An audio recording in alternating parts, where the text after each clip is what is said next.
capitalism, all of the gains in automation, it goes to the owner class. All you have to do is have everyone be an owner, and now suddenly any gain in automation is a gain for everybody. If you grow just one thing, it may not grow as well as if it grows with another thing. A good example of that is called the Three Sisters method of farming. There is definitely multi-apartment buildings or multi-families that do passive design. $100 million that they gave to Joe Rogan that they would kind of be out if they breach contract. Is that a bigger number? Or is 2 billion a bigger number? I don't know, Zach. It's a tough one. I know. Really hard. And maybe comparing numbers is not Jeremy's strong suit. Gotta go kill a Jenny. I still don't think you should kill her. I don't think it's a good idea. It's a ghost, dude. Welcome back, everybody, to Bread Theory.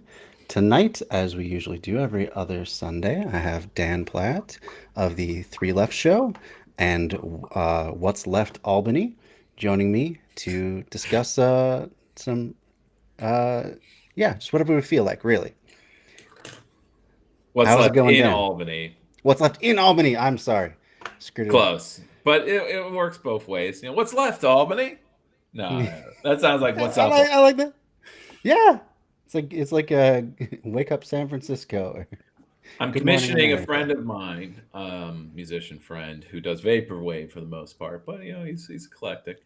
But I've commissioned him to take so in the '80s for Albany's 300th birthday, they made a "We Are the World" ripoff, like really type of song for Albany, and it's called "Let's Have a Party Albany." And so do they have local luminaries? Was it like the same celebrity, but like local Albany celebs? Yeah, but they're all like newscasters who are all either retired or dead, or I've never heard of. You know, they're not names that persisted for any amount. Sure. And the governor was supposed to be in it, but he couldn't schedule the minute to say. You know, to record the minute. Really? He couldn't provide a minute. In the music video, there is literally a little, like a paper spot saying insert governor here. No way. Actually, you know what? Oh. Fuck it. Let's bring it up. Let's do it. Yeah, let's make that our first video of the night. Have a special bonus vid. And if you have if your local Rust Belt city has such a thing, you know, send it to us. Put it in the comments. Yeah, definitely. Love to hear that. All right. It's pretty 80s, and it's also an example of how the 80s are not cool or like any of the nostalgia crap. It actually sucked. Okay. Yeah. All right. Here it is in the oh chat. Man. So much of 80s culture was just laced with Cold War, American exceptionalism. Or commercialist crap, which crap. We are the world. Oh God. That was the worst. Simpsons did it. Simpsons did it. I can't remember if it was We Are the World or Do They Know It's Christmas? And there's this great clip of Bob Dylan just like not feeling it as he's around all these other musicians. These idiots. All right. Let's take a listen. Oh, this is so I'm having him do a remixed version that actually sounds pretty good now. Performed by the Sharks, huh?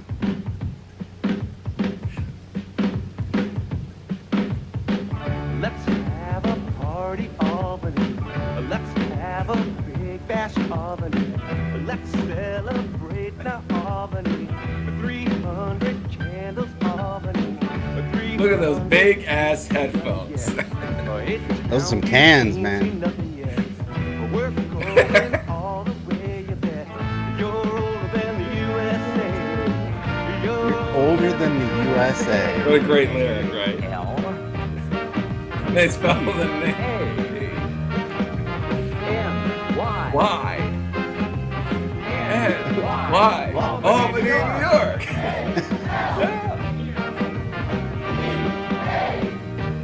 Did they have the candles burning this whole time on this tape? Yeah. Let's eat some wax cake when we're all done. Jeez. Oh. The local middle school got all the hula hoops out. Things that have nothing to do with the city. Let's get crazy, Albany. You deserve Ooh. it, Albany. I know it is. Shake it up for Albany. 300 cheers for Albany. 300 Mike Tyson from Albany? What was that? No fucking idea. We're going But we have Dutch roots, so. Okay. Yeah. Ooh. Oh. Isn't that cringe? It's cringe. So And not in a good way. No. We can love the cringe, though. We don't hate it. More hula hoops. But there's nipple. Oh, nipple. Yeah. So. Insert governor.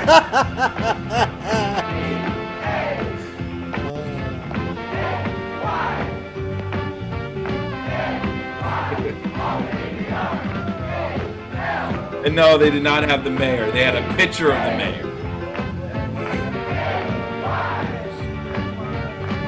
Or there was the mayor.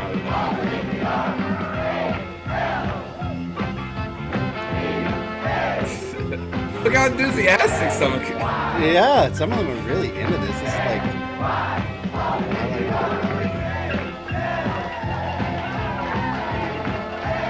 I'm gonna tell my kids this is what flash mobs were. Go figure. By the way, the we preacher's should off mention the that the beat blank with his spot on the claps. video saying "insert governor" here came about due to several scheduled appearances with Governor Cuomo being canceled by his office. Therefore, he never got to perform on this special recording. And we should add that the record, Let's Have a Party Albany, and we say the record, not the video, the record can be purchased at any participating Burger King restaurant. Burger it costs King. $2, and the Burger proceeds of the song King, will wow, go to there's Albany's time. Hope House. We hope you'll support the effort put into this Burger King. very special project. Happy birthday, Albany. What That's more can right. you say? That's the news. Thank you so much for joining us. Join Dick and Marcy tonight at 6. She just get off her shift from a TGI Fridays. What was that outfit?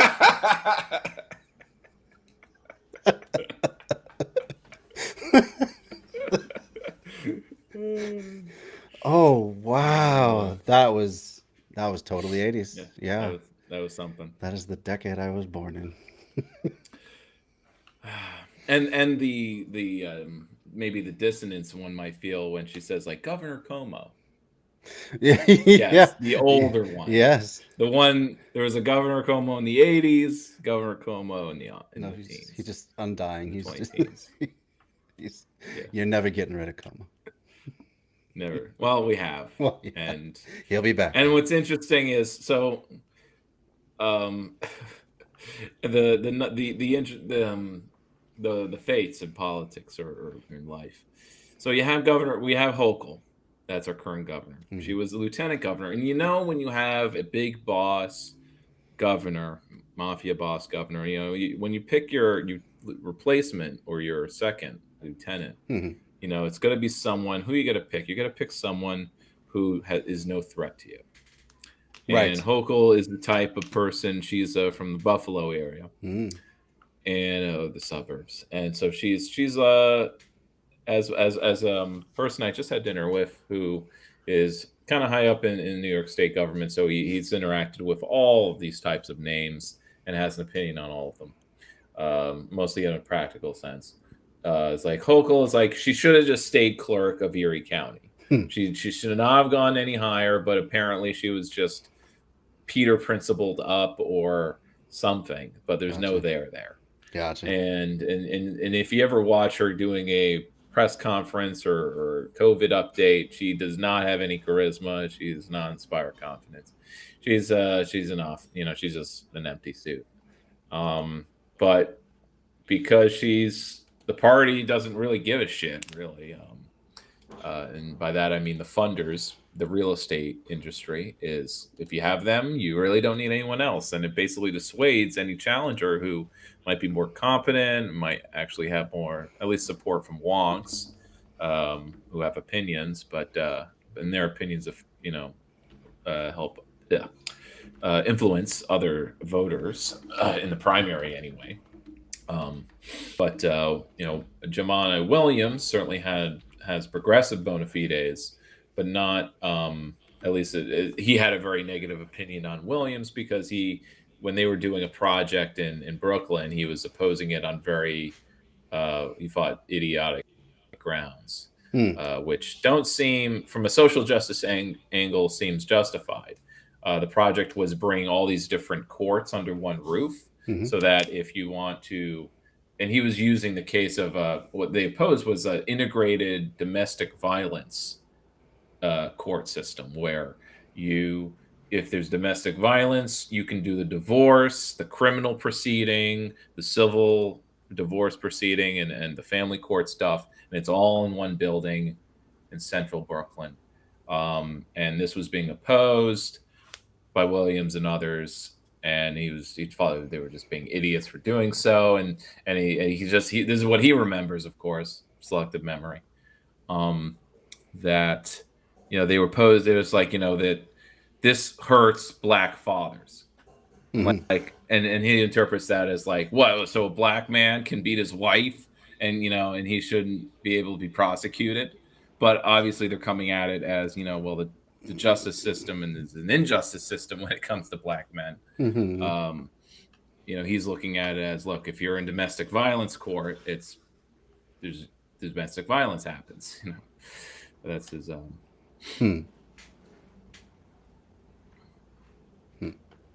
Anyway, that's the end of that chapter. But that was Let's Have a Party All. So that was a banger. To wrap up. So to repeat, having my friend take that, and he's remixing it. If not, he's completely redoing it. Really, actually, he's just taking the melody and he's making he's putting in the whole like you're older than the USA, and he's got to record. They've got to re-record his. He's got to do the vocals himself because obviously the vocals are just terrible. Even the people just saying letters, it's like these radio voices where they have like A L. It's just like the old style radio shock jock. I guess they count as shock jocks. Willie Wacky in the morning. Yeah, that's right. The morning zoo crew. What a shit. And it's interesting that like the montage of Albany things, like they didn't even show many landmarks. They should just have a sweep of downtown or a sweep of the park. Sure. Something. Or our nice neighborhoods. But I mean, in the 80s, things were really bad. Though actually, it was things in Albany are usually 15 years behind anyway. Because things didn't really get bad in Albany in the 90s. Because at least in the 80s, like there was this big insurance company. And they employed like 1,000 people or something. They were a big anchor business, I suppose. But they moved out of the city. I think they went to Hartford, Connecticut. Connecticut has better taxes than New York, obviously. That's why many nouveau rich have their main house in Connecticut and they commute. They use Metro North to commute to their jobs on Wall Street. Yeah, so almost the same thing happened. And so like it was like I'm told by at least one source that was like the thing that really took that created like hole in Albany's budget.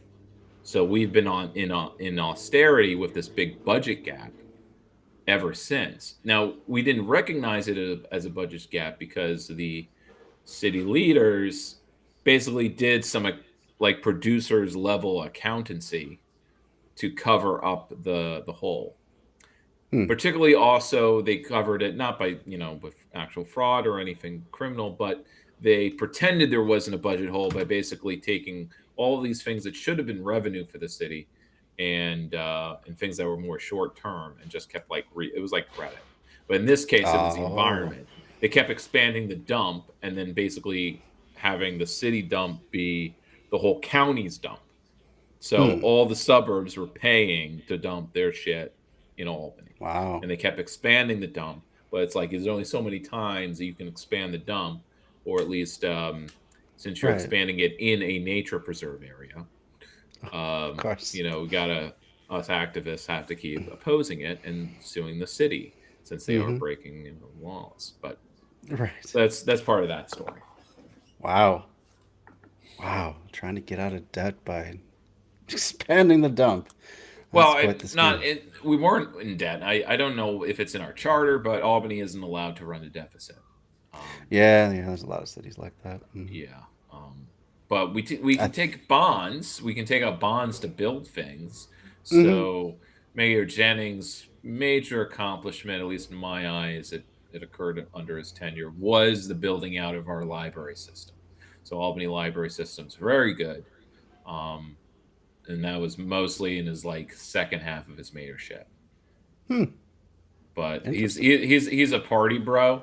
Okay.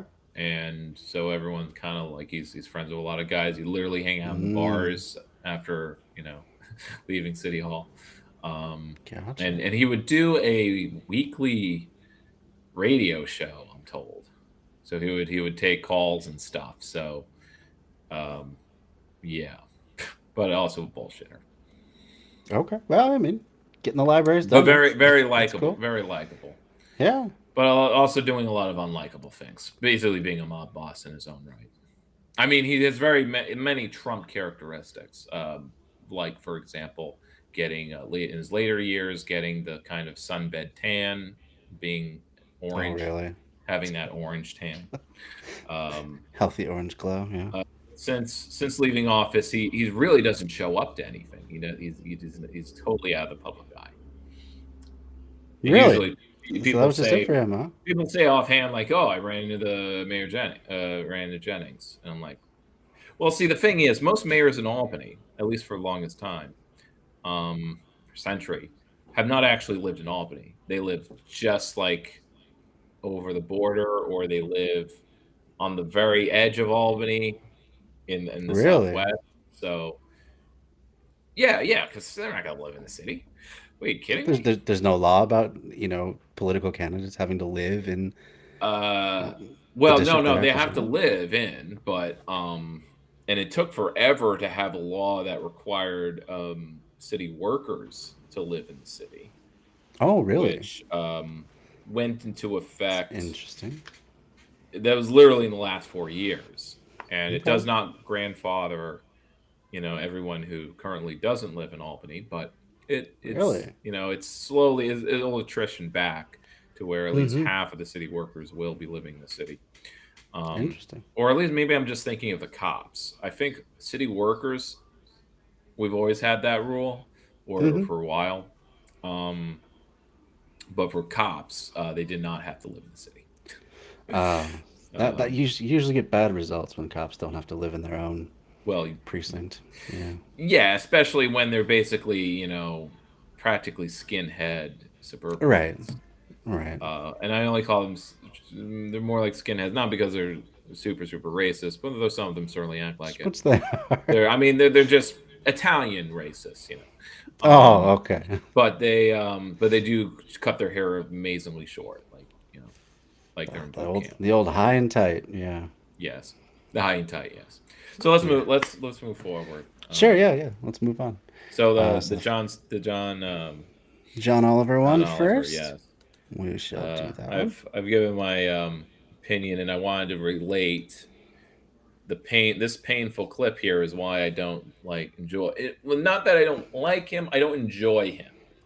And because when someone really hurts you or does a piece of content that just insults you to a core, or just kind of maybe unveils if they're this bad with this, something I know more about, then what does that say about all the other topics they cover? Yeah. What are they leaving out? How are they spinning it? It shows how propagandic it can be, and beyond just the fact that it's comedy and it's entertainment or edutainment, and it's all going to be played up no matter how serious the issue he covers. It's sort of, you get the feeling it's being played off as a joke at the end. Sure. And there's what can you do about this? Be mad, stew, and feel alienated. But anyway, this is about third parties. It's just called Third Parties, but really it's about Jill Stein and Andrew Johnson from 2016 in that election cycle. And because this was the time that mainstream outlets, first egg before chicken.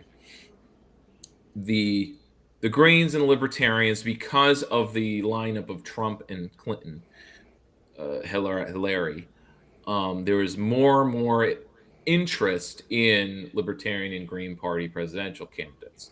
So there was more interest. They were getting more interviews. There just seemed to be, maybe because it was an open, kind of feeling about 2016, that there was more interest, and thus, and being, not conspiratorial, but just the ruling class, or the media class, then has a impetus to smear, denounce, or just run media interference. They don't even have to say bad things. They just have to confuse the issue. And you can do that in all kinds of dishonest ways. We know the right-wing playbook, and this counts for liberals too. So let's start go. That's my preface for this. Sure, let's take a look. I mean, yeah, it's not the best song in the world, but I don't know. It's okay. She didn't make a career out of it. It's just a fun little project. It's a fun little you just do it out. You just do it on the side. Yeah, it's fun to have friends with your do a band with your have a hippie folk band and friends. But anyway, yes, she enjoys life. Yeah. And she is somewhat independently wealthy. I don't know if she comes from old money or something like that, but she doesn't come from working class background either. Which was the kind of, I think, the only the major the criticism within the party, so to speak. But it's like, so she can pay for her own travel expenses, basically. Right. You gonna complain about that? Yeah, I don't know. Oh, I guess Roseanne can too. Oh, I guess we could have. That's why we should have Roseanne as our candidate. Oh, jeez. Oh, Roseanne. All right, I'll post I'll look up let's see. Roseanne Green Party candidacy. Oh. Ew. She had an okay stump speech, but that was before she had the nomination, so she was getting this attention as if she were the nominee, but mostly because she was running and people would actually interview her on, evening TV. Oh, jeez.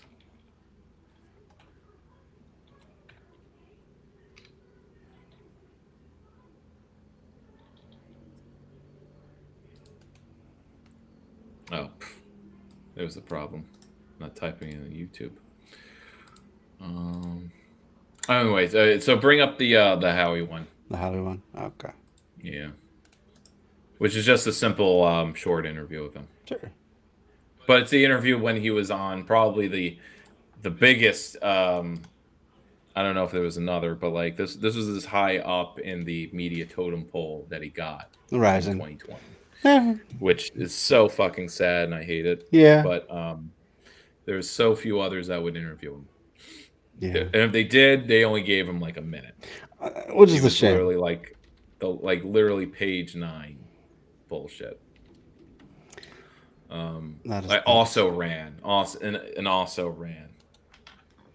Which is just fascinating that in 2016, so much interest in the third party candidates. 2020, no interest because everyone's just interested in voting Trump out, which has some truth to it, but does not give a fucking excuse to ignore. Just totally blackball. Yeah.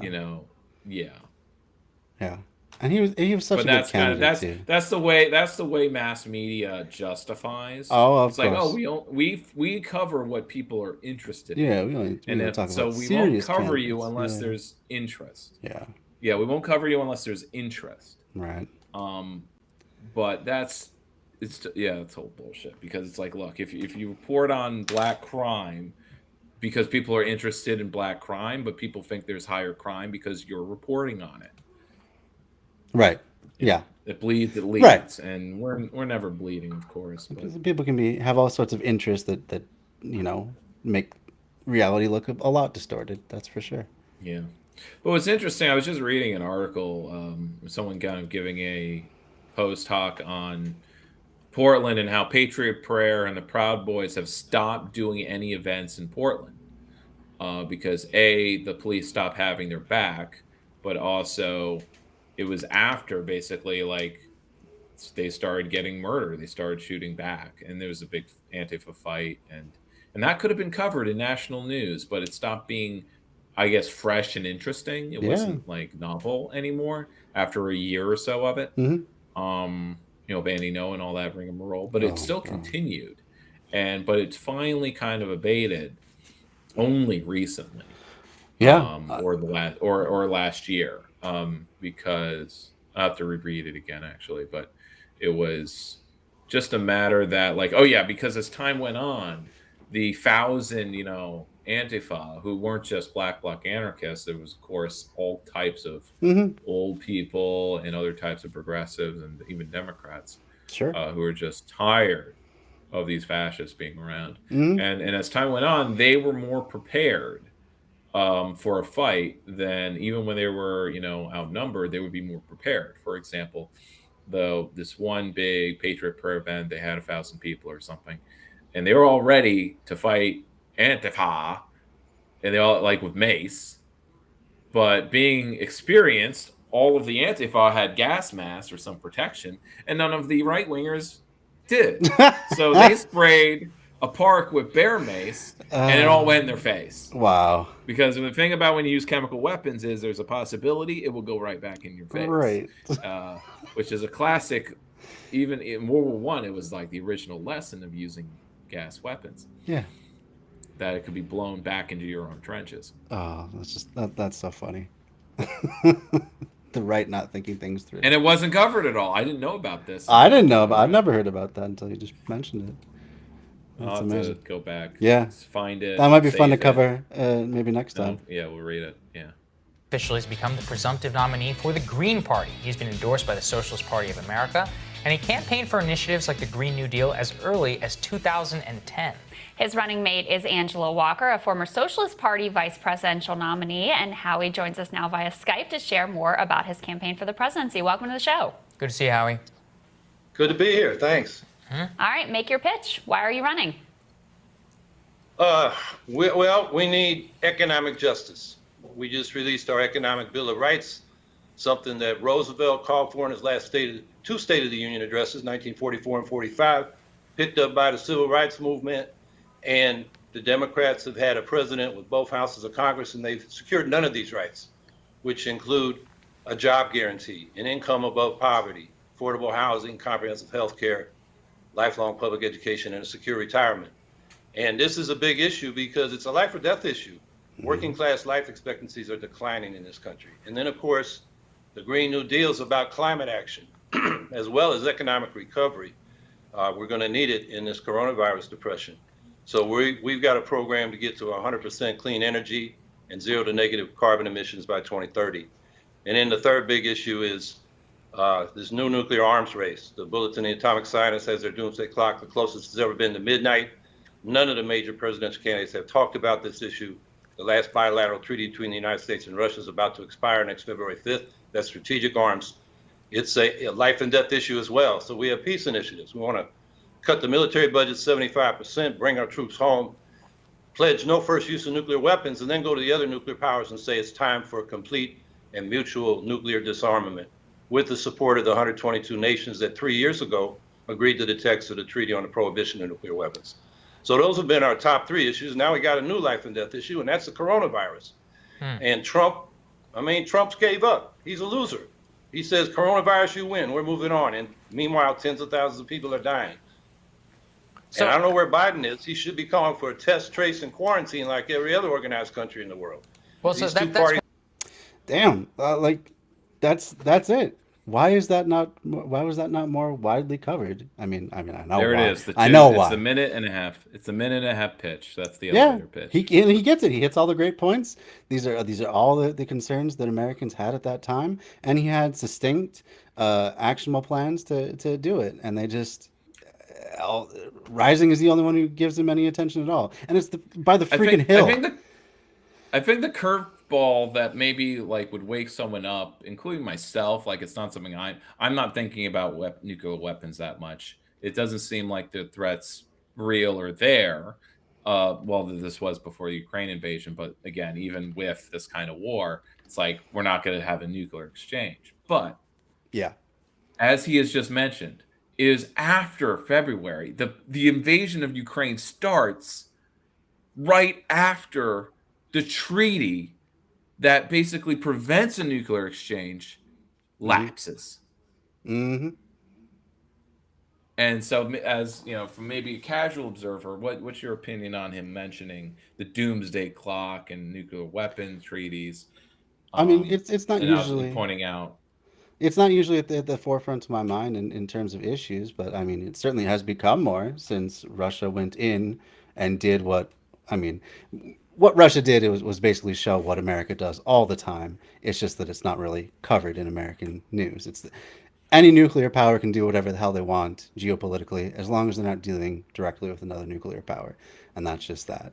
So that does make, nuclear nonproliferation a bigger issue because you don't want to have bullies who can just go around and colonize and roll over everyone else they want at holding the rest of the world at the point Hostage. of a nuclear warhead. Yeah.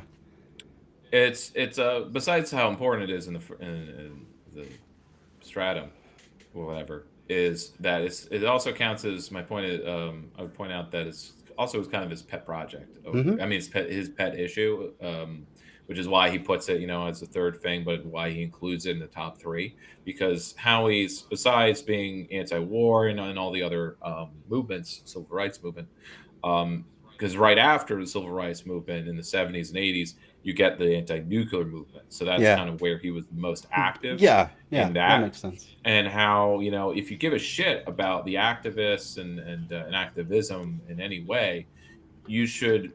I feel it's very disrespectful to previous generations who obviously did all the research, were fighting against corporate power, and that was being anti-nuclear. That's both weapons and power. They are both part of the same complex. There's not this separation. It's like saying we have good segregation. Right. And that's why, like, whenever I see lefties that say, of course we should be for nuclear power. It's the only way we can have a bridge between, now and renewables. It's not realistic. It's too slow. It's just too slow. It's like saying we need clean coal or using gas as a bridge fuel. It's so unnecessary because they are completely ignoring, for some fucking reason, that the build out of nuclear power plants is like 15, 20 years. It takes way too long. It takes way too long. That's the biggest thing against it. That's the main argument against that if it's ever brought up, because there's plenty of lefties that seem to think it's common sense, and then maybe it's just in Facebook groups, so it's negligible, but it does come up in real life conversations. Sure, but I mean, also, in fact, and it was something actually when I asked, like, I'm heard you're the most opinionated person in the office, and his opinion was like we should build new nuclear power, and the tech and I think technocrats. It's a very technocratic thing to mention. Just throw more tech at power it. Yep. Can be part of the mix, and we have the brand new designs for nuclear power. Like, they haven't been built. We have no actual test cases. Yeah. But but we're so close, and but also they're probably coming at it from a mindset as someone who's on the outside looking in, that just seeing the incremental progress that the FCC has approved certain designs of the new type of nuclear reactor. Mm-hmm. So they're just like being a spectator, like a Musk fan. Yeah. And then so they have the same energy. So I just want to point that out. Sure.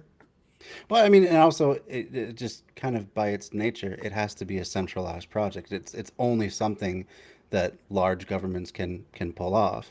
Whereas solar, any startup company can start putting on solar panels. Not that necessarily any energy solution to replace it is going to be enough, but still, if we're looking at alternative energy sources, there's plenty of other stuff that's like ready to go and can be quickly distributed out into the conversations that occur online. I think even Vosh, I think he throws out the whole of course we need nuclear. Mm-hmm. There's a number of assumptions being bandied about under the surface. Assumptions like renewable or any other replacement for fossil fuel energy has to replace the exact amount of energy we're using now. Yeah, and that's so there's assumption 1. Assumption 2 not likely. is, maybe I haven't written it out, but like let's think of another one. That the all the reasons that are listed, but yeah, like they give like the whole renewables can't feasibly replace it. Of course it can. That's never the argument. The argument is that the Green New Deal is 70% reduction in efficiency of energy use. Yeah. But we'll actually get to that conversation with the next video. So let's continue. Okay. One thing I wanted presiding over a failed state. That's one thing I wanted to get with you, Howie, which is that your purpose in this race and the way that people are looking at you. So you've made the Green Party in particular, and your candidacy has made a pitch to disaffected Bernie Sanders voters. However, in a recent Politico story, they've been saying that many high-level officials who were on the Bernie campaign say this time around they don't think that there will be as much defection to the Green Party because they view Trump as an existential threat, and they're probably going to vote for Biden instead. Why do you think people should vote for you if they see your role as a spoiler? They should vote for what they want. They supported Bernie Sanders because they want Medicare for all. What do you think about you throw it in right at the end there? They want an economic bill of rights. A little sneaky. They want college. And maybe it downplays it. But like he's coming at it from like these Bernie people won't. People are transfer. saying, yeah. Bernie Kratz, and that's his defense act. Yeah. Oh, I'm not saying it. Other people, Politico's saying it. Yeah. As a Politico is a trusted source. Right. Not Beltway garbage. But like the Bernie Kratz, they don't transfer it, because they are convinced of the spoiler effect. I wonder how. But yes, it's an assumption that people believe that there's a spoiler effect and that you're a spoiler, even if they agree with you. Yeah, right. Okay, so yeah, let's give Howie's version of the answer. In debt relief, you vote for Biden, you've basically disappeared yourself politically.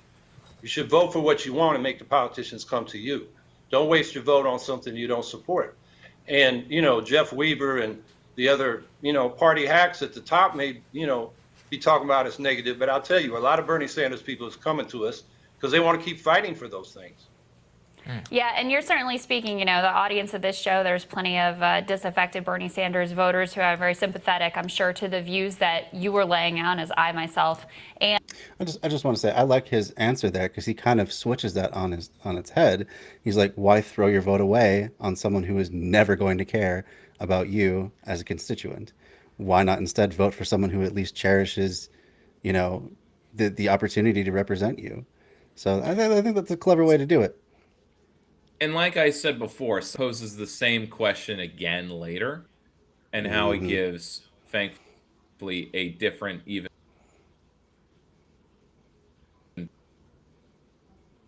me more or something. I mean, that's the good faith interpret. Like, okay, I'll give you the deeper answer now, since obviously, I'll give you the answer I would have given if you gave me 3 minutes. Right. Yeah. Nice. Cool. Yeah. Just moving on now. Speak a little bit, though, to the strategy, because I think this is one of the questions. The Bernie Sanders approach was essentially to use the Democratic Party line and the fact that we have this sort of default two-party system, to use that Democratic Party line to change the Democratic Party and move it left and embrace some of the positions that you're talking about. Your approach is a different one, which is to try to build from the ground up a third party, which, has historically been incredibly difficult to accomplish, where we have some models in recent history of parties being transformed. You could argue that Donald Trump did something similar with the Republican Party or the Tea Party, or in the opposite direction, the DLC back in the 90s that really changed the Democratic. Go for it. So 2 examples she gives of inside, inside outside, like inside transformation or reform of a party are reactions. Keep that in mind. That at any time where there's an internal, people join, no, they didn't join. You just had a new funding stream for the politicians that were already there. So it was a retrenchment of power, not a overcoming of it, or a transfer of power. There was no transfer of power with the DLC she mentions, the basic basically the third wave Dems. These weren't really a new cohort that were go-getters. They were the stalwarts of the of corporate power, so and neoliberalism. So, and then Trump and the Tea Party is again reactionaries who aren't really taking control of the party actually, but they're certainly pushing it from the inside, so to speak. But in a way, they're not really outsiders. They're all Republicans already. They're just changing as far as their the petit bourgeois wing of the party is pushing on the wing that's international capital, trying to make it a matter of one party's for domestic capital and the other's for international capital. Yeah. When the leadership of both are both international capital. Absolutely. Absolutely. Party and moved it away from its working class base. So why do you think the model of moving forward with a third party rather than trying to use the Democratic Party apparatus and have that revolution that Sanders was talking about is the way to go? Because they had just crushed Sanders. What do you mean? They wouldn't allow that revolution. Okay, well, I'll let him say it probably better than me. Well, Bernie Sanders has showed us. He got elected as an independent to mayor of Burlington, then Congress, then Senate. He won. He's run twice now for president in the Democratic Party, and they cut him off because the establishment, they're in charge in the Democratic Party. They let progressives make speeches, but when it's time to make decisions, it's the establishment. It's the corporate wing, the people that Biden represent. So I think Bernie Sanders has made our point. Mm-hmm. And Howie, I mean, I know you've even been critical of Bernie Sanders or even AOC in the way that they've talked with the Democratic Party and their line in order to back Joe Biden. Why do you view Biden as so antithetical to your interests that you could not get anything of what you want within his administration, so much so that you're willing to run and even risk taking votes away from him and risking a Trump presidency? I'm just presenting what the opposite view is for you. I'm just saying. I'm not First saying. of all, I think the risk of a Trump presidency is sinking fast. I mean, this guy just got beat by a bunch of TikTok and K-pop teens who bamboozled and beat him on his rally last weekend. His polls are sinking. I think the emperor has no clothes, and now people are saying, yeah, the guy really is naked. So I'm not so worried about Biden now. Now, I mean, Trump now. Now, Biden's record, I mean, he, as a senator in the Judiciary Committee, shepherded through Scalia, Kennedy, Thomas. He was central to the architecture of the mass incarceration state. He was for a balanced budget. He was with the DLC, the Democrats for the leisure class, as Jesse Jackson used to call him. He was central to that. That's his whole record. He's a war hawk. He's a fiscal hawk. He's not with the people. So, you know, this is an opportunity for people to vote for what they want. And we may not win the presidency, but a big vote can give us leverage going forward. I got 5% running for governor in 2010. Andrew Cuomo wanted to run up the vote to get ready to run for president, get more than his daddy got, Mario Cuomo, get more than he got when he was first elected in 2010. We got 5%. He couldn't take us for granted. And then he adopted 3 things that he had never supported before after that election: a ban on fracking in New York, a $15 minimum wage, and paid family leave. So if you vote for what you want to make the politicians come for you, they can't take you for granted, and you've got some power. Yeah, that is an interesting point, is basically like, look, I've argued here on this show, the main innovation of the Democratic Party over the past, say, 30 years has been counter-scheduling, right? Sort of making a show, making a big display of throwing the left of the party under the bus because they say you have no other option. So I understand the argument of this is a way to actually gain power, to show, no, you can't take our vote for granted. The left has another place to go. What would you consider to be a success or a victory in that regard? Well, one thing is, in 40 of the 50 states, the vote we get determines whether the Green Party has a ballot line going forward. And if the Green Party is going to grow into a major force and party in American politics, we got to begin electing thousands of people as we go into the 2020s. Having ballot access makes it a lot easier to run. So in most states of those 40, it's 1, 2, or 3% of the vote. And that creates a scaffolding for the Green Party going forward. So that's one thing. If we get to 5%, we get public funding for our 2024 general election from a fund that the Federal Election Commission has. So those are benchmarks. And the big thing is we want to move the debate. You know, Bernie Sanders gave voice to a sentiment that's been there, the polls show, since Truman, and that is for a national health insurance program, Medicare for all. And he moved the debate on that. And we want to do the same thing on all these economic rights, on peace initiatives, and on a serious climate action program. I mean, while we're worried about the coronavirus, you know, it's over 100 degrees in one of the coldest places on Earth up in Siberia right now. We're in big trouble. So we got to have real solutions, and real solutions can't wait. Howie, just one thing I want to return to, which is, you know, you're casting very much yourself as a carrier of Bernie's legacy, and yet Bernie himself says he's going to vote for Biden. So how do you reconcile those two things? Come on, that was part of the deal of allowing him to be run as a Dem, that he had to support. Well, look, whoever. so Ball is asking the softball questions, right? The soft questions, and Sager's asking the hard, like the hard questions. Mm-hmm. Yeah. That's a real hardball question. Oh man.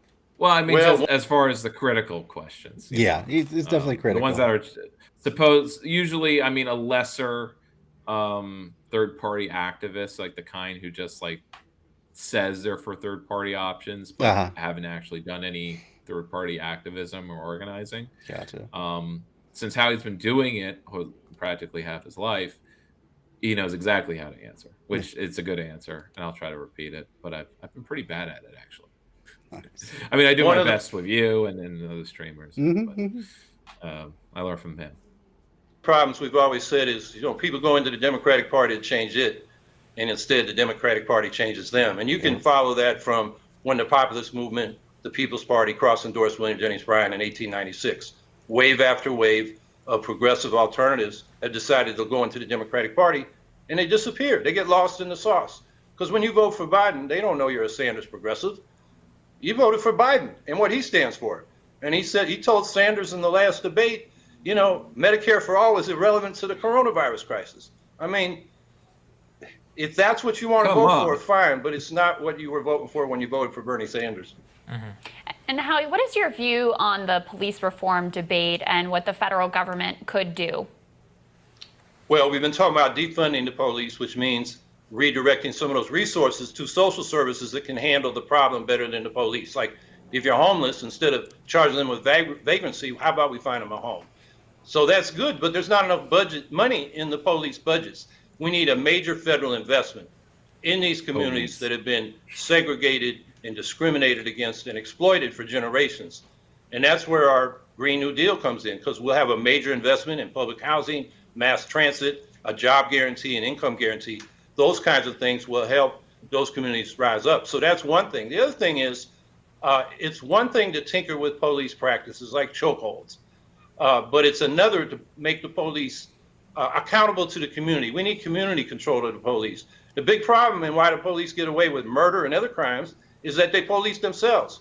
That doesn't work. So we need police commissions that have the power to hire and fire the police chief, clean the force of the racists and the sadists, negotiate contracts so they don't provide special shields to misconduct, look over the budgets and the practices, and have the ability to investigate and discipline officers for misconduct. Then they're working for us instead of themselves. Well, Howie, you know, we really appreciate your perspective. Thanks so much for joining us. Thanks, Howie. Keep us updated. I will. Thanks for having me. Absolutely. Next time. Great orator, man. Every time I hear him speak, he's just right on point and like says everything that needs to be said in a way that is compelling, but at the same time, in a way that you don't hear, you know, anyone else who refutes the mainstream talking points actually say. Man. I'm saying, or rather, I want to comment positively also on the way he answered that, in where the first half is, we have been talking about defunding the police. Like he actually isn't for defunding the police because it's not, but because it's not enough. Because there's money in the police budget that for all the things we really need. Yeah. Only divert so much police budget to social programs, which is what's occurred, at least when it has occurred, for some social programs. Can't pay for public housing with it. Can't, you know, whatever. But so he says, like, we've been talking about that, but there really isn't. And there's that combination of the fact that he grew up in California with like Southern migrant workers, so he has this Southern accent. That's where that comes from. But he's always been a New Yorker. Yeah, but he's always been a New Yorker at the same time. So he has Lost in the Sauce, Police. Yeah, I love it. The I love it. accent he has. It's you know, So distinctive. he does not sound like a New Yorker, and it's like, this guy's a New Yorker. He's from Syracuse. Yeah, right. and the background, sort of like myself, you can see how I started. But yeah, absolutely. His background are basically the sustainable. If you couldn't read it, sustainable Syracuse plans and so on. Because he's involved in that stuff. Yep. So I just wanted to read some of the comments under this video. They're all very encouraging or positive. So like someone on Twitter actually said, "Why vote for someone who won't win? Hawkins have been so beaten down that they forgot of voting. Quote, they get lost in the sauce. This guy is authentic. He knows he's speaking to, and nothing he says sounds forced like Pokemon go to the polls." Hell yes, that's so true. Bob Hope comments, "Wow. Howie is exceptionally well informed on the issues, extremely skilled at articulating them. I've never heard him before. He's someone I could vote for." Let's see. Finally, for a show about being anti-establishment, I was surprised they never interviewed third-party politicians. Let's see what's another good one. Just a lot of thank you for having him on. I'm like, and a few more like comments like, "This is the first time I've heard of him. I really like what I hear." Let's see. Yeah, don't disappear politically. Make the politicians come to you. You know, people just repeating the good lines. Yeah, someone saying that they were a Democrat for 40 years and just switched to green. I see this comment quite often, actually. Yeah, this is literally the first time I'm hearing Howie Hawkins speak. I like what I'm hearing. And so on and so on. I also think it's fun. And others like Crystal Ball will bring up examples like in the last 20 years or 30 or 40 years. Howie will bring up examples a century ago. Because when we're talking about the two-party system, you're really talking about the entirety of American history. Right. And to really be convinced that our strategy is the better strategy, you kind of have to take a wider lens and look at the totality of American history and all of the different movements and things. Because it's not just the last three movements of progressives that went to the Democrats. Because in the present, it seems like there's potential there that when these progressives movements join or, work within the Dems, it seems like there's potential there. There's progress with one congressman being elected every cycle. That there's some kind of incremental progress being had. Right. But this has occurred 50 times before. Right. In every other American political cycle. Yep. Going that to is the beginning important of the context, yes. The anti-landlord movement in New York in the 40s after the rent strike. Yeah. After they had a big rent strike and sort of a political victory, though it really wasn't a victory. They won a victory, but they were actually no, they didn't. But it forestalled things.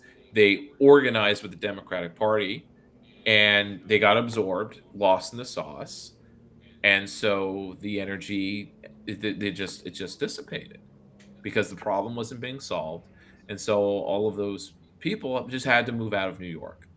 They moved to Minneapolis, Minnesota, Wisconsin, Michigan.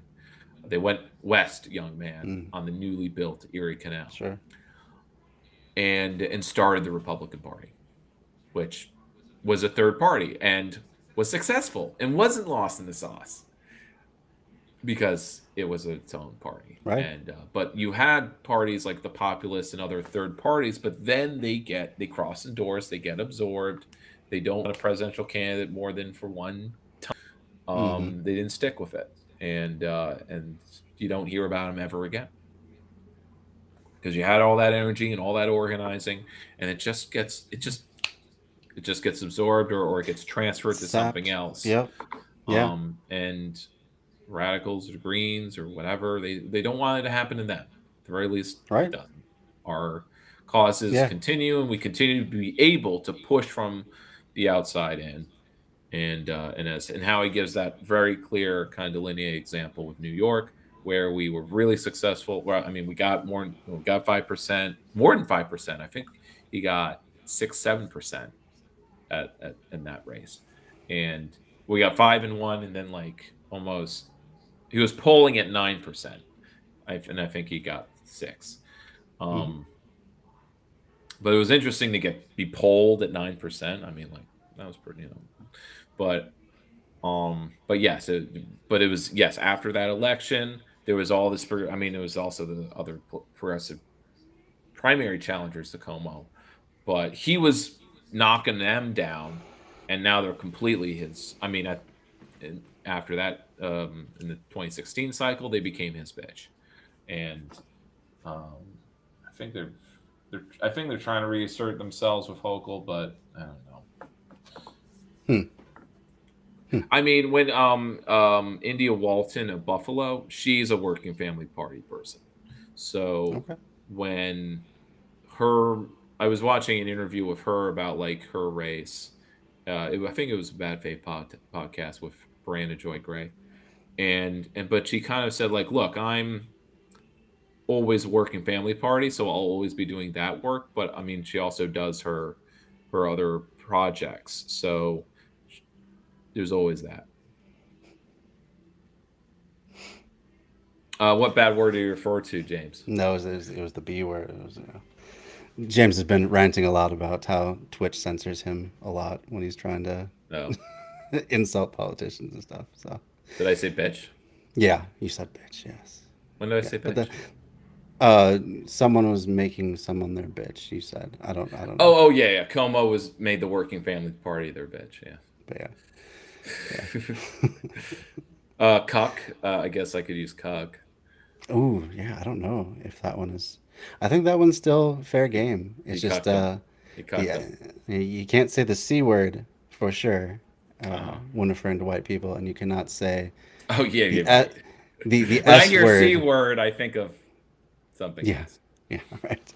And you're not allowed to use the S word when referring to the. We can denigrate men now sexually, not the females. Yeah. Anyway, let's see.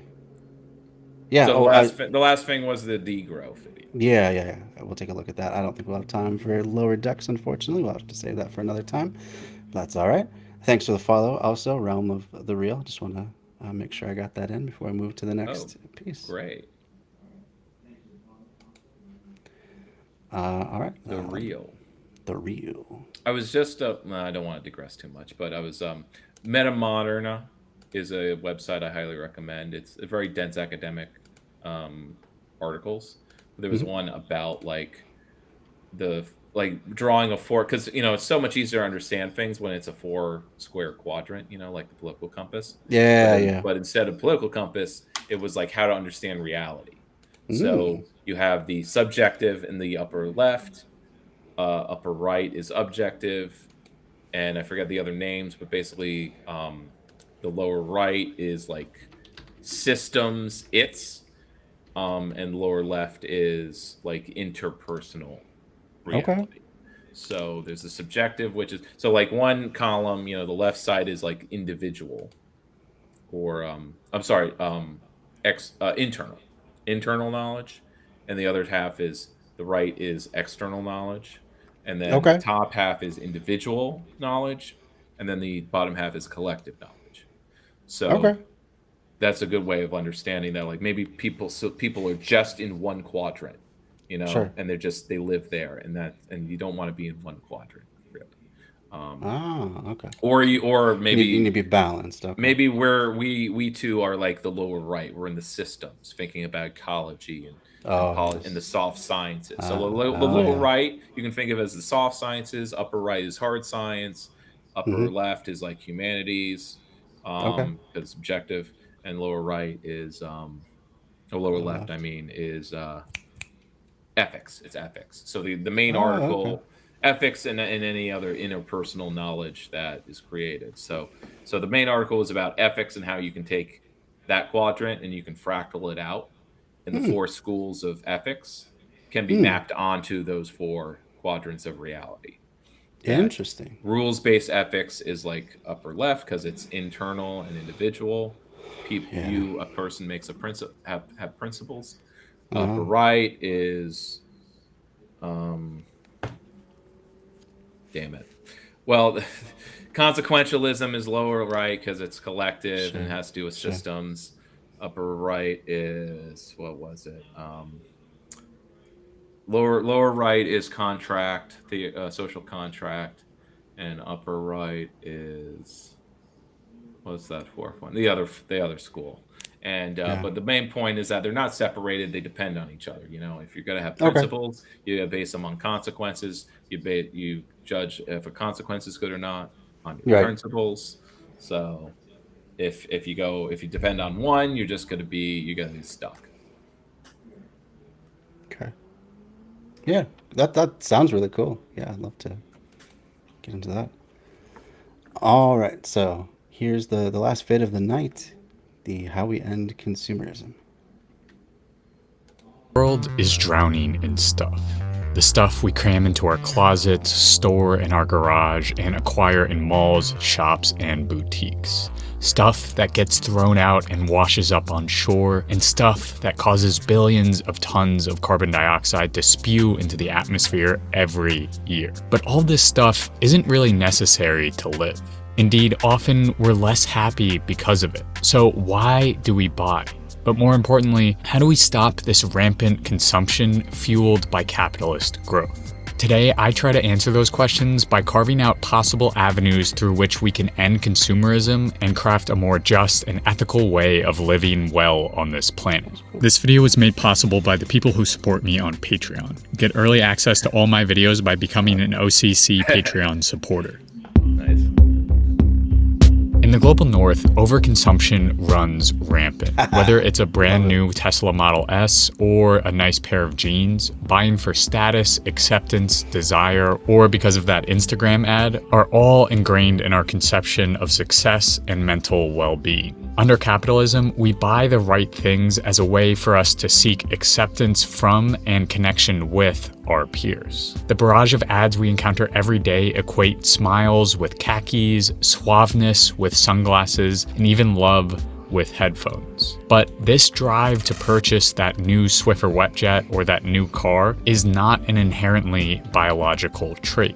Our quest for more, our relentless overconsumption, is a symptom of capitalism. It's just about, an economic system reliant on constant growth in order to create profits. For a business to succeed, outcompete others, and ultimately rake in more profits, it must grow. And one of the brainchildren of this profit growth imperative is advertising. A way to make new and useless products seem fresh, exciting, and even essential. That new iPhone, Bose's, noise-canceling headphones, and basically all of fast fashion are the epitome of this phenomenon. This kind of advertising is not telling you what the company's products are, but instead what you could be with their product. In this way, the products of the capitalist profit machine are foisted onto us, the consumers, as life-altering goods that in reality change very little of our material circumstances. In short, capitalism needs to make more and more shit to remain effective. So corporations transform these products through marketing from goods that don't need to exist into necessities in order to get us to eat up what they're making.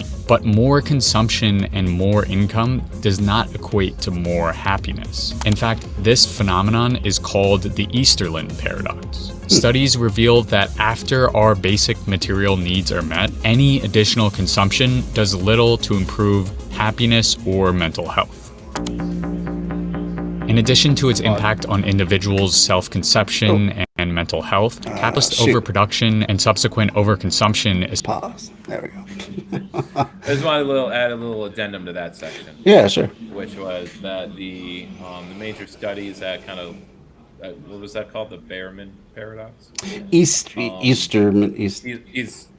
something. Yeah, something like that. Yeah, Eastman. It probably needs to be adjusted for inflation now that we've had some.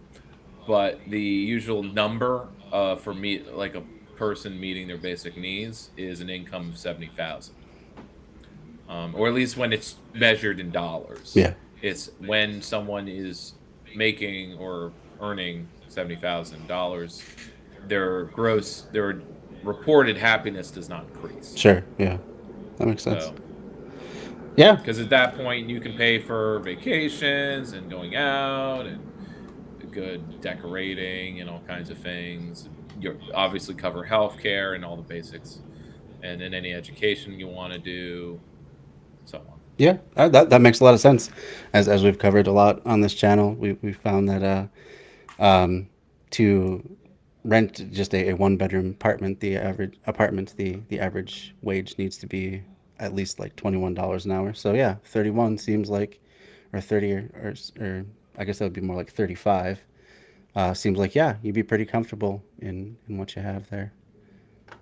Well, no, the number is 70. So I guess if you pay 35 for housing, is that what you're saying? No. So just to have just the housing component of, just to be secure in your housing, you have to have a wage of $21 an hour. So if you're up at like 35, which would be roughly equivalent to an income of 70,000. So I guess it'd even be a little bit more than that. Then that would make sense that you have enough to feel comfortable in all the realms of your life, not just housing. Because you need like 10 grand for healthcare, I guess at the high end. Yeah, sure. 10 grand for a good vacation, or something like that, so on. 5 grand for good food. Sure. And never having to worry about what you're buying. Yeah, absolutely. Makes sense. All right, moving on. Especially in the global north, drives massive waste, emissions, and pollution. A country's rise in emissions strongly with their growth in GDP. Same with energy consumption and production. The capitalist growth model is incompatible with a zero-carbon world, a fact which has been on display in the failures of decoupling strategies that try to use renewables and techno-fixes like band-aids over a gaping wound. We know that decoupling doesn't work when we look at South Korea's emissions growth after their green growth initiatives in 2009. And we can see it in the fact that even though renewable capacity is at an all-time high, so too is fossil fuel capacity. We are emitting more than we ever have. Decoupling strategies just don't adequately address the overwhelming scientific evidence that recognizes we need to drastically reduce emissions quickly if we are to stay below 1.5 degrees Celsius of warming. So if the capitalist growth profit economy can't exist alongside a zero carbon, environmentally ethical one, what other options do we have? Under the pressures of capitalism and consumerism, certain people are grasping for some form of a release valve. Whether it be minimalism, zero waste, or slow living, those with the privilege to do so are working to carve out some respite from the unhappiness of capitalist alienation. All of these lifestyle choices correctly recognize the detrimental effect of capitalist consumption on life and environment, but they lack a structural approach that recognizes the importance of both the individual and the system. This is where degrowth comes in. Degrowth positions itself in an anti-capitalist framework that seeks, in the words of Professor of Human Geography Mark Whitehead, the downscaling of production and consumption in a way that increases human well-being and enhances ecological conditions and equity. Essentially, degrowth calls for a realignment of the economy from one based on overconsumption and obsessive accumulation to one that produces goods to satisfy real needs like housing, health, education, transport, and arts.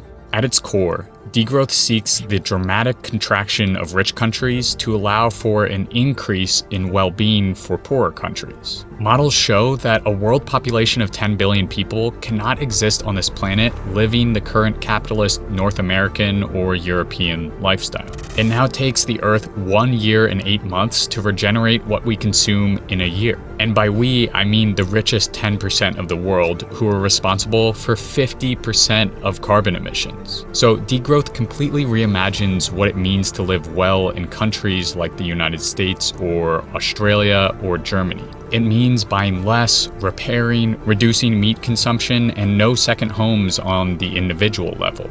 But ultimately, degrowth cannot function as just individual lifestyle choices. Systemic pathways, like subsidizing all housing retrofits, shutting down the 100 companies that are responsible for 71% of the world's emissions, redistributing all food waste, dramatically expanding public transportation methods, eliminating unnecessary marketing, and a robust emphasis on low-carbon, care-oriented jobs like educators, therapists, and in-home care providers are just some of the many ways to simultaneously improve the well-being of all while drastically reducing the global north's consumption levels. Degrowth doesn't mean going back to the Stone Age, but it does mean a drastic reduction in energy and material consumption from the largest historical emitters like the United States. The stark truth is that to both avoid global warming above 1.5 degrees Celsius while simultaneously establishing a decent living for the majority world, consumption levels of the global north need to plummet. One study modeled that countries with the highest per capita consumers could cut their energy consumption rate by 95% and still live well with a combination of efficiency technologies and alternative lifestyle choices. In addition, they found a global reduction of energy consumption by 60% is not only feasible, but also could be done in a way that brings a comfortable lifestyle to every single person on this planet. And if you're thinking that a 60% reduction or even a 95% reduction would mean living in caves, you'd be wrong. The paper asserts that this contraction means reverting back to 1960s levels of consumption. And that would mean a 1960s lifestyle not just for the US, but for everyone on the planet.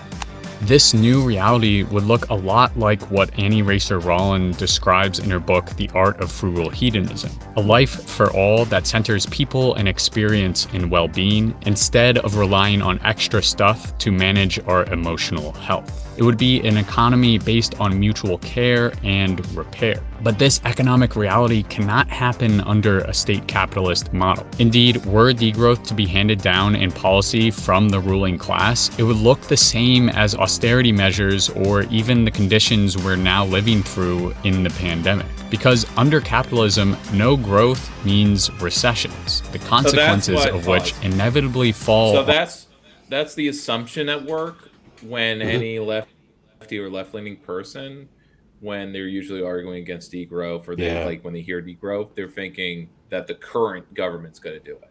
Yeah, right. As if a capitalist government would do this. No, that would be suicide to them. Yeah. But so when us lefties talk of degrowth, or if I talk of it, or if any academic, we're socialists. We're talking about a socialist government doing it. Which is why it's insanely funny when a Pat Sock, the tanky types who talk of degrowth as if it's a capitalist conspiracy to depopulate the third world or to hurt the third world, because they're thinking in terms of, I guess, current governments, as well as if they're going to, as if they're part of the government in the power structure, which is just what's so hilarious about it, I guess. It's a silly. It is. But especially silly coming out of Peter Coffin, who I always kind of thought was better than that. Should know better, yeah. But when he did like a stream with some others who were just other anarchists even, I think, and they were like bashing degrowth, but the way they were talking about it was so like alien to me, because they were talking about it as if it was just government austerity.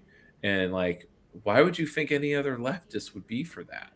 Or for population control? That's the way they could only interpret it. Degrowth. Which is just so unmaterialistic of them, unmaterialistic and unmarxist of them to do so, because obviously we're talking about as far as capital production, or in Maupin's world, his rhetorical style would be like, they're talking about it like, they degrow the economy, they want less for the workers. Right. Oh, what kind of like leftist are they? They're not leftists at all. Yeah. They're CIA kooks. Yeah, you can only associate less of any material with worse material conditions for everybody. It doesn't have to be. You can have a more equitable distribution of material goods and less of it overall. Especially just cut out all the waste and the considering stuff that we don't need. What the 1% we're really just talking about the consumption of the one. Oh, absolutely. Top 10%. Yeah, this is really, yachts inside of yachts. That's why all this. Yeah. It's also ignoring all those basic memes of like the cause of climate change are the top 50 companies. Mm-hmm. You know, it's not an individual problem, and that's obviously something us lefties can talk meme about. That it's a collective problem. It's not something caused with an alternative lifestyle, at least when you do it individually. But it's actually more about legislating the alternative lifestyle, so it just becomes mainstream lifestyle. Absolutely, as in life, and so it's not a matter of style. Yeah, I think putting life in style is part of the problem there. Yeah. And I like the way that this video is framing everything, because most people's knee-jerk reaction to degrowth does a good job. Yeah. Exactly that. Like we're going back to caves now. Oh, it's just like the anarcho-primitivist vision of the world where we're just gonna stop the motor of the world and all this stuff. Although it is taking the Prim theory or tendency into account. Like that's kind of what we can learn from the Prims. Mm-hmm. That, you know, their main critique of capitalism in modernity is that it assumes it can go on forever, and it uses more and more resources to only enrich capitalism.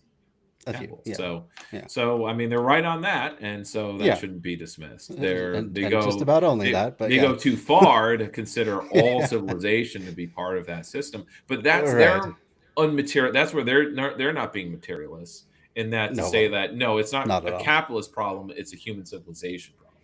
And the problem is when we start farming, because they're reading a little too much into a little too literalist when you read History of Everything.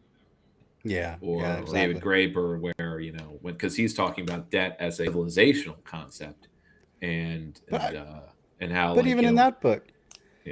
Yeah, even in that book, he showed that civilizations were varied quite immensely in terms of material security and wealth. I'm making a mistake that it's not really Graeber's line, but with the writer's source, who's being sourced. I mean, there's the tendencies based up on not looking at capitalism as the problem, because you're not looking at the problems of capitalism or the symptoms of it. You're kind of looking at general like human evils, and then trying to deduce what the cause of human evils are. And then you end up with, oh, well, it's not any inequality. And when did inequality start? It started when we farmed. So if we don't want inequality, we have to go back to before farming. Right. Yeah, but I mean, he brought up many civilizations that were quite egalitarian and were just as advanced and modern as any other at the time. I think the Olmecs was his big example for that. So yeah, there's no essential nature to having more power and wealth leading to more inequality and disparity. And even Mesopotamian civilizations originally started as egalitarian, where the first ziggurats were where you brought up the food so the priests could divvy it up. Yeah, sure. And then there was some crisis that necessitated there being a king that then took over the duties of the priest and started themselves or something. It's it's unclear. Yeah, for sure. All right, let's keep going. Last section. On the working class and the marginalized, which is why degrowth is just one piece of the puzzle. While degrowth does a sufficient job recognizing the inherent destruction of our current capitalist growth profit system, it needs to be in conversation with eco-socialism. Eco-socialism cannot work without degrowth, and degrowth cannot function without eco-socialism. A synthesis of the two creates a steadier path away from democracy. Right, yeah. In a way. Because you're still assuming you're just going to keep growing the pie. And that's kind of, or like we're just going to, well, I'll get to this. There's one more video. We're not going to watch it, but I just want to refer to it. But it was basically a three-way debate between an eco-socialist who was just it was just about degrowth, actually. Degrowth position. Okay. You had a political scientist / journalist who was like just a distributionist, like we don't need to stop growing, but we just need to distribute the wealth. to solve the problems of overgrowth. And you had a pro-growth who was the head of state of a small island country, who when they had opened the questions, one of like the students basically brought up and asked, like, isn't your country just a tax haven? Ooh, hitting them hard out of the gate. She did not have a clear answer. Oh wow! But she was a wow. head of state, so she actually has responsibilities. But I mean, also in the third world, so of course, economic growth is essential. Yeah. But all of the the eco-socialists had to do halfway into the conversation was simply point out, or rather just make clear, like, I'm talking about degrowth for the rich countries, not for countries like yours. Yeah. Yours are obviously need to grow to get to a certain point where you can actually meet human needs. Absolutely. Yeah. Yeah. So that's great. 1960s levels. Yeah. That's an excellent way of framing it, because I don't think anyone probably looks an back. Excellent way of. I don't think anyone the looks 60s and says, "What a terrible time." Exactly. You were black. Yeah. No. This is definitely part of the modern era. Pretty clearly, the 60s were. So yeah, absolutely. And hello to Revolutionary Underground. We're doing pretty well here. How are you tonight? Talking about degrowth right at the moment. All right, we're just covering a very good, succinct 10-minute video. Absolutely, yeah, this has been great so far. Capitalism, the seizing of the means of production by the laborers and the masses, and the subsequent full democratic control of the workplace and the state is essential to implement any measure of degrowth. Reducing consumption must bubble up democratically from the many. Otherwise, it can quickly fall into draconian measures of economic oppression, which is why eco-socialism is essential. It allows for the reconstruction of the economy not based on profit and ultimately endless growth, but one based on needs, ultimately handing the working class agency and liberation. In the words of Marx, without a constant need for work in order to live or to quote-unquote have, we can actually start being. We can start asking questions like, why do we burn 800 million gallons of gas every year in the US just to mow our lawns when we could have an abundance of communal gardens instead? Why does work need to be the thing that defines our life? Why is it so much easier to buy than to repair? Faced with the realization that capitalist decoupling is not working as we continue to increase global consumption, an eco-socialist degrowth intervention must happen. After all, what could be more enticing than a life with more time to be with the people you love and to do the things you want to do? Unfortunately, videos like these, while... All right. That was great. The problem we face as political organizers is that when things are put to a vote, and in our current frame, that the voting public are very risk averse. You can promise, or rather make the case, that what you're voting for is really great and helps you immensely. But if it is a new thing, then it will usually lose. Unless there's like some proto version already working in their lives. So maybe this is where prefigurative politics becomes pretty important. Absolutely. Where you have cadres doing or building eco-socialism to a point where when you make the pitch for it, when you actually have the big vote of some kind, referendum of some kind, that people will not skirt away from the risk or think, well, I don't know about it. It's not clear, and I'm not certain about it. So I'm going to go with what I know, even if what I know is slavery. Because that's kind of the mindset that I see with the chasers of black capitalism in my neighborhood. I just helped a woman. Why? Because it's a little self-interested. I hate seeing all of these black women on my Facebook feed because they're in my circles and community, and they complain about how no one's helping them. Everybody's letting them down. They feel so alone. It's black women against the world. All partly true. So I'm like, well, when they ask for help, I'm going to offer it. The worst thing that can happen, and it's happened, I think, where you offer to help someone who always complains and helps them, and then when you set up the time to help them, they don't show up. Oh. So that's happened before. But that sucks. But in this case, that didn't happen. She did show up exactly when she said she would. And the help I was offering was helping her because I wasn't clear, but she made it sound like I just need to move furniture around. So I just thought I was like blocking some tables and chairs. But no, actually, it was disassembling cubicles. And the idea was to move them upstairs, which would be quite a bit of work.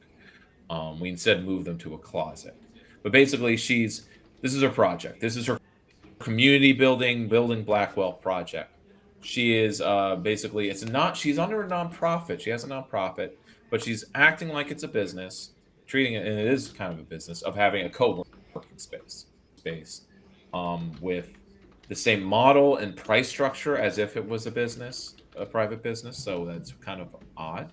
But hey, when you're paying full rent in downtown commercial real estate, you're going to have to charge the same rate as the other co-working space. So when we're pretty much done, and she mentioned food, so I asked her like, "Hey, are we actually going to get food?" I kind of, we're comfortable. She doesn't react poorly, but I pose her like the big question of like, so the other co-working space downtown Albany is called the Bull Moose Club, and it has like a Roosevelt kind of model because he is in New York. He was a New York governor, So yeah. Anyway, all those asides, I said like, so what would be my, why would I choose your co-working space instead of going to the Bull Moose Club? Because I've been in their space, and there are other orgs and activists, not activists, but nonprofits using the Bull Moose Club, which is why I went in there because someone was doing a sign making party there. And she basically, her answer was, amongst some other, not fully formed answers, she could recognize was that it's a Black woman-owned business. And I honestly told her, I said in the best possible terms, the only reason anyone would take you on is if they have intense white guilt. Or it's the others in your clique of Blackpreneur, Black women entrepreneurs, which is a very shallow and limited customer base. And so if you have the 10 in the city who could be your clients and you lose one or two, your model just falls apart, which I think has just occurred where she was renting an office floor and it was provided with all of this furniture, but it was but some of the furniture were these fully assembled cubicles. And the old model going back decades was that you rent a desk. You rent a desk for $100 or so. Certainly cheaper than paying $500, $600 for a small space.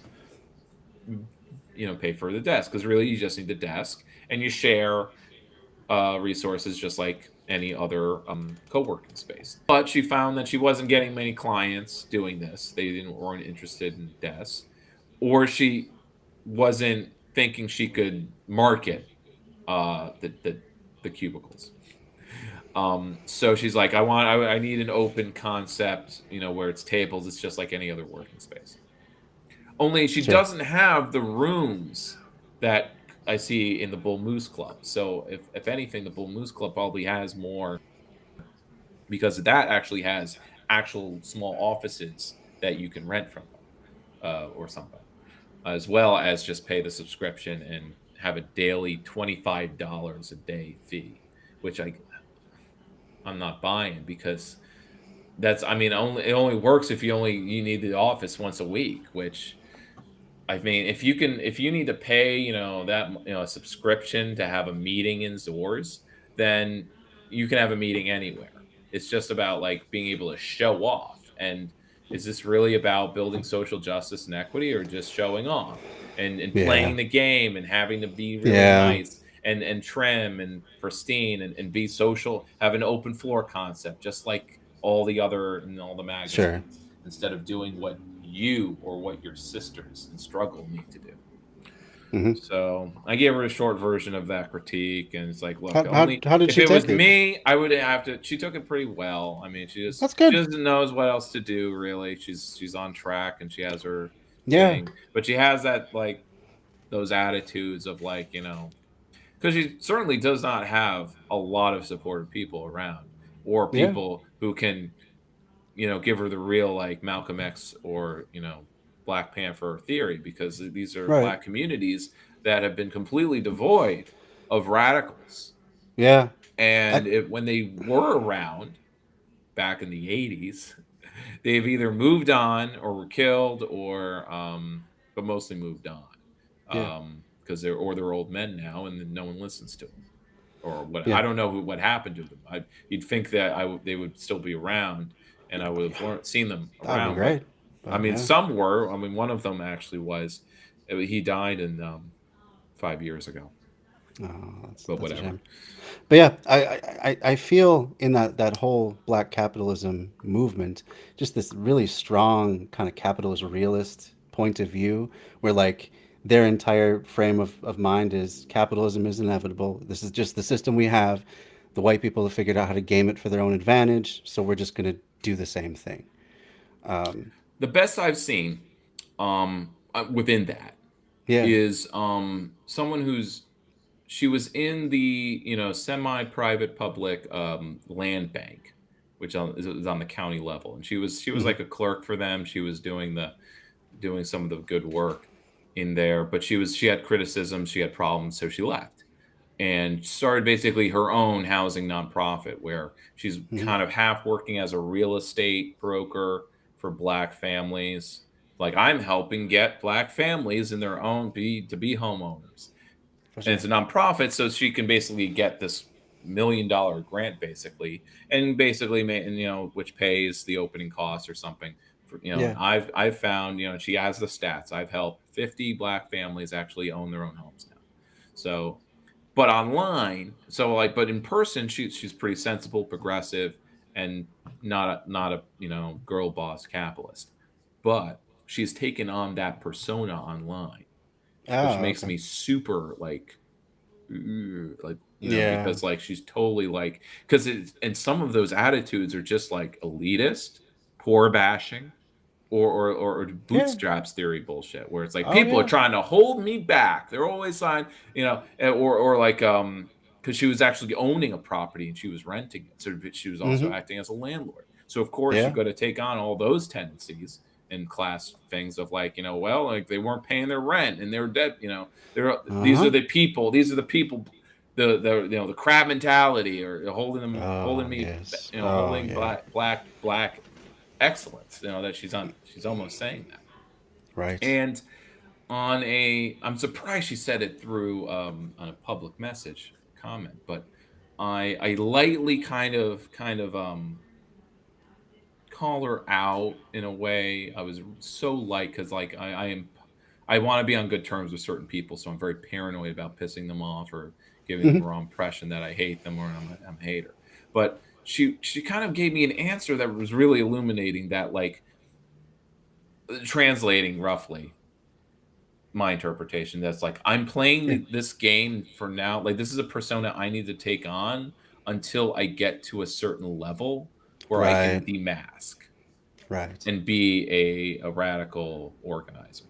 Right. And that's probably when the building that she owns for the nonprofit is fully renovated, because she's literally taking a shithole building, these, you know, on a block that literally looks bombed out. It's literally the epicenter of the hood, and so she just wants to rebuild this block. So if she has to put on the girl boss neoliberal persona so that their investors and other liberal people, bureaucrats, will give her the grant, she has to play that game until she builds some kind of base.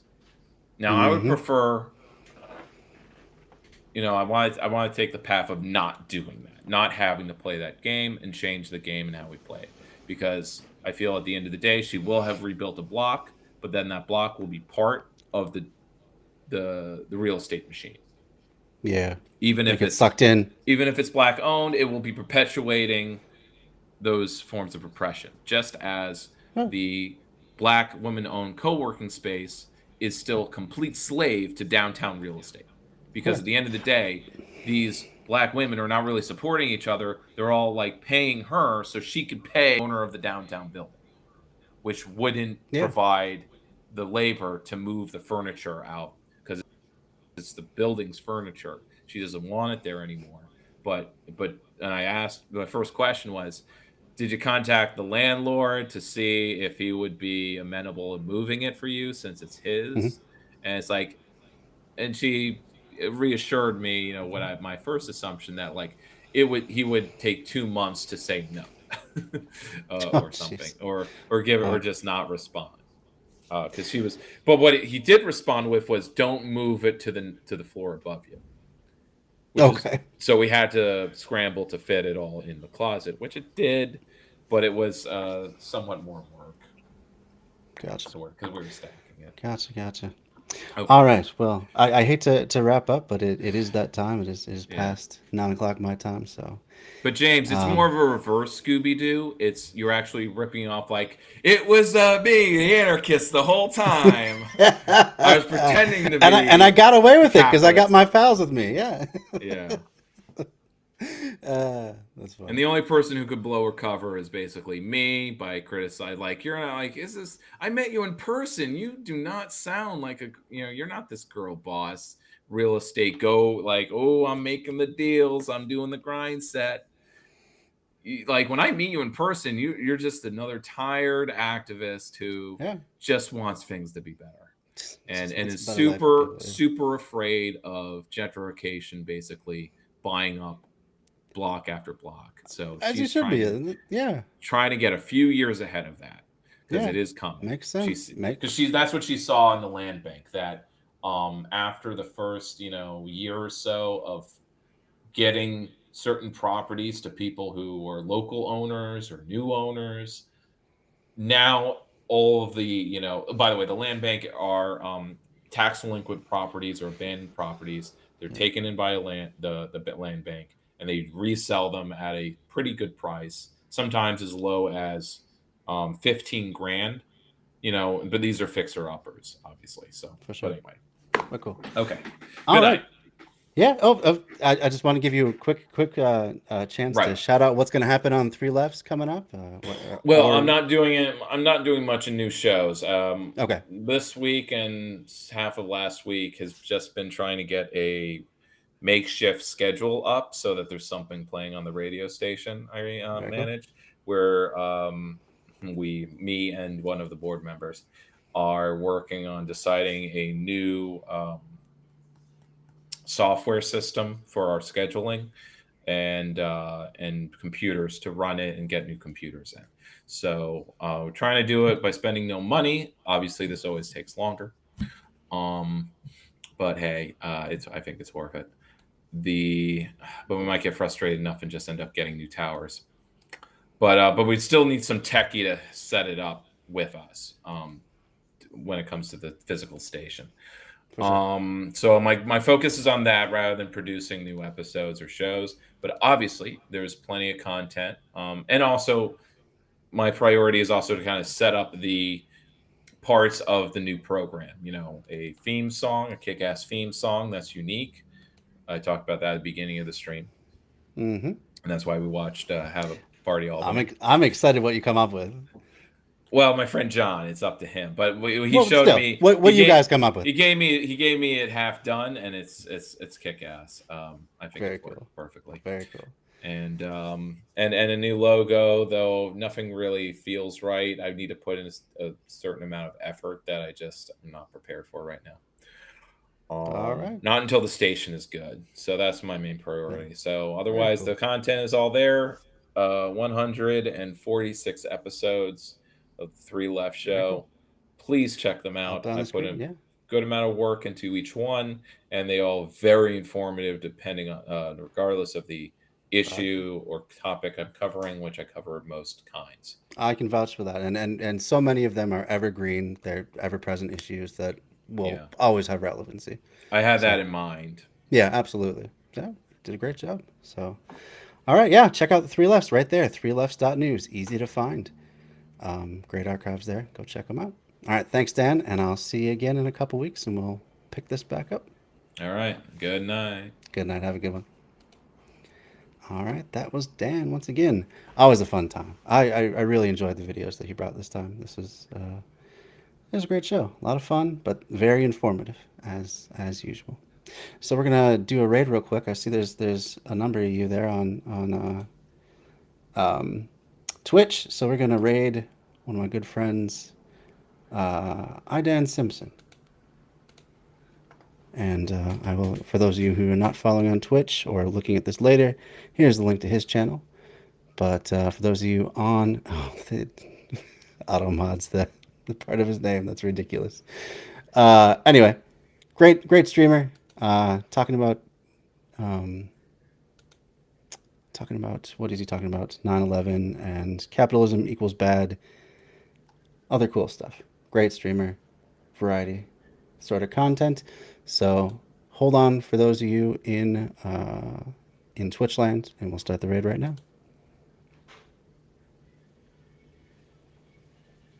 And good night, everybody, too. I should say that also.